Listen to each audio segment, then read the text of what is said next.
Dobar dan. Dobar dan. Kako se zovete? Ja se zovem Zoraša Starec, prvi D razred.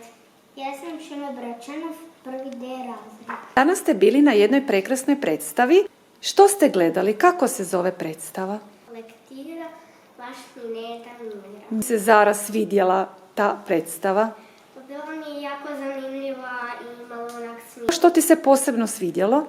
Pa dok su se lupirali, dok se dječak veliki plakal, poznom Toriću. Je govorila malo, pusti sa telefona, odi malo pročitati lektiru o Petru Panu.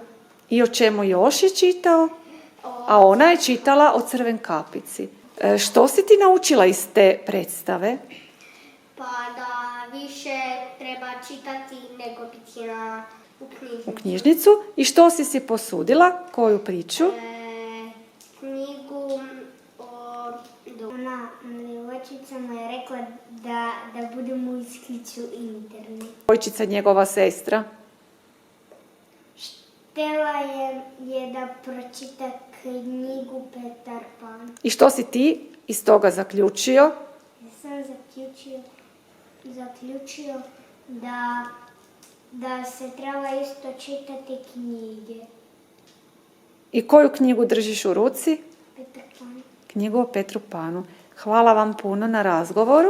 Znači, Doviđenja. doviđenja.